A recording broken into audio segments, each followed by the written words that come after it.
Bonjour, dans cette vidéo nous allons voir les principaux ports d'entrée et de sortie des périphériques. Parce que chaque appareil, enfin chaque périphérique pardon, qu'on met sur un ordinateur, il faut pouvoir le brancher à quelque chose. Donc le principal port qu'on va utiliser, c'est le port USB. Donc les câbles USB ressemblent à ceci et le port USB ressemble à cela. Donc en gros, on prend le câble, on le branche dessus, c'est ce qui va permettre à la machine de se connecter au périphérique et le périphérique de se connecter à la machine qui va nous permettre de l'utiliser.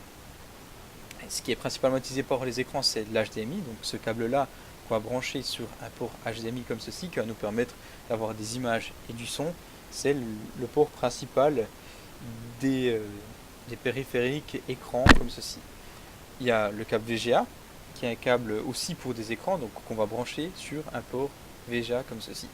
Tous ces câbles vont être branchés à une machine pour pouvoir ajouter une fonctionnalité.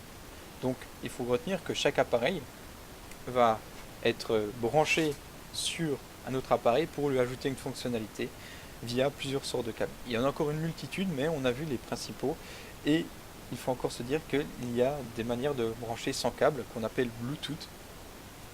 Donc le Bluetooth est, vous avez déjà sûrement vu ce logo, quand on a ce logo, c'est que cet appareil se branche par Bluetooth, donc on utilise le Bluetooth de votre ordinateur et il n'y aura pas de fil entre l'appareil et la machine. Donc il n'est pas obligé d'avoir un fil pour pouvoir connecter un appareil, enfin un périphérique, on peut très bien utiliser le Bluetooth. Dans cette vidéo, nous avons vu les principaux ports d'entrée et de sortie des périphériques.